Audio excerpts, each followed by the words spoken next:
picked this bench up back in November for $136 on a Black Friday sale. After shipping, it was just south of 200 bucks. I'd had a lot of experience with rep products at the local gym I used to go to and was impressed generally with their quality, especially the quality of their benches. What intrigued me about this bench was just how beefy the bench was and how beefy the pad on the bench was for the price. For nearly the same price as a Rogue utility bench, you can get this big, thick monster. The bench is super easy to assemble. It's just 10 bolts and you're done, and the thing's built like a tank. Prior to this bench, I was using a Marcy utility bench and a Titan incline-decline bench, and both those benches are fine options. But this is just a different experience. It's the difference between hopping into a smart car and hopping into an F-250. Both are gonna get you where you're going, but one has a little bit more meat on its bones. The wide pad version of the bench, which is the one I have here, is 14 inches wide and 4 inches thick. That's a ½ inch narrower and a ½ inch thinner than your Thompson fat pad, but very comparable in size. I keep comparing this bench to the Thompson fat pad because that's why I bought it. I had gotten used to benching on a Thompson bench at the gym I used to go to, and I didn't want to give it up. I also didn't want to pay $155 for a pad and then have to find a bench that fit it or buy it all kitted out for a lot of money. So after experiencing pretty good quality with rep benches at the gym, I decided to give rep a try. Luckily for me, just like their slam balls and their incline-decline bench that I use at the local gym, this is great quality. And honestly, I prefer it to the Thompson pad at this point, but that's completely subjective. The Thompson pad at the gym always felt a little bit soft to me, but that could be because it's a commercial environment. I mean, that bench was in constant use, so that just may be normal wear and tear. But this pad is nice and firm.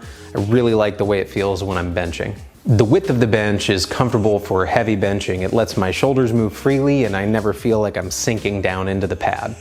Whether I'm using the bench for traditional benching movements or I'm using it to do single hand dumbbell rows, you don't feel like you're compressing this. It feels like it's got enough give to let your shoulders move, but you're not gonna smash it flat. One of my favorite things about the bench is how stable it is.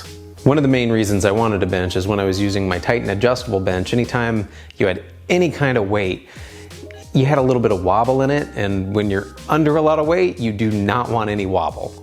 I mean, at best, you're gonna strain a muscle, and at worst, you're dropping a 90-pound dumbbell and Gallaghering your own head. That reference might be a little too old. Anyway, the bench is super solid, extremely stable. The only time I've ever had wobble with it at all is when I laid down backwards on it and was doing dumbbell work with my shoulders over the single post, but that's user error. That's not the fault of the bench. Speaking of that, this is a 3-post bench, which is another big reason I wanted it. A lot of utility benches are 4-post, and several of the incline-decline benches have that U shape at the front, and it drives me nuts. When I'm benching and engaging my legs on the bench, I always manage to kick it or put my feet wrong on it or something stupid. It's just annoying. It's not a deal breaker, but I wanted something with a single post. Another thing I noticed about this bench right away was the new vinyl on the pad. They mentioned it on their website that they were using an upgraded, grippier vinyl, and I had only ever used the rep benches with that old style vinyl, and it sucked. As soon as you got sweat on it, those benches turned into a slip and slide. Most of the benches had tears in them. They just didn't hold up, but this vinyl is fantastic. The upgraded vinyl on the FB-5000 is really nice. Even, on the hottest days when I'm really sweating, I'm not sliding around on the top of this bench. It's a great upgrade. A couple other details that make this really nice. The welded end caps on this bench, I really like that. Those little plastic inserts, I don't know about anybody else, but I lose or break them constantly. They never stay in, and it's just annoying. So this was a really nice added touch to the bench. The big beefy handle on the front and the 3x3 steel make this thing feel great. I mean, logically, I know that I'm never gonna be benching so much weight that Marcy bench I had was ever gonna fail on me, but I could pick that thing up one-handed and huck it from one side of the garage to the other. I don't think I could huck this thing 10 feet. My old bench was 20 pounds and this is around 62, and that extra weight really helps this feel a lot more stable. Another nice detail on this is it has good wheels. That might be silly, but if you've had a piece of equipment with bad wheels, you'll know how annoying that could be. This is easy to pick up and move, easy to store, so it's nice that they put attention into something as small as the wheels. Another little detail that I think they did really well are the little plastic feet on this thing. Most of my equipment that has these feet pop off all the time, or they're made of that super brittle plastic that breaks. This has a little bit more flex and they stay on, which is just another really nice to have. So what don't I like about this bench? Nothing really. It's a 3-post flat bench and an exceptional one at this price. The Rogue Monster bench with a comparable pad is the only thing I see kind of in the same ballpark as this, and I don't think there's a super good argument to get it, seeing as it costs more than $100 more than this bench. Unless you really need those Rogue style points. I mean, the Rogue cutouts and that knurled handle are compelling, but for me, not worth the extra money.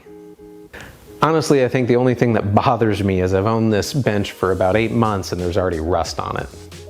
And as someone who had to maintain, repair, and paint metal machinery since I was about 8 years old, it's a little disappointing, but it's not a deal breaker. I think I've used this bench almost every day since I bought it, and it's been great. It's also got plenty of alternative uses as well, so when you hang up your speed rope for the last time, you don't have to feel bad about it. Me personally, I use it to get stuff out of the high cabinets in my garage. I've been using it in combination with one of my plyo boxes to handle all my Zoom meetings out here. That extra thick pad makes a really solid punching bag when you miss a lift, and you can just use it as a bench. And hey, if for some reason you can't sleep in the bed you usually share with your partner,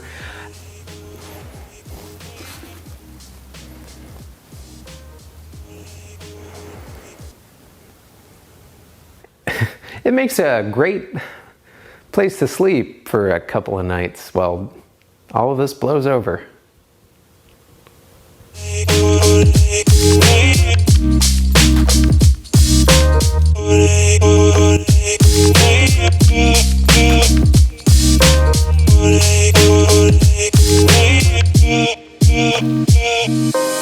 Yeah.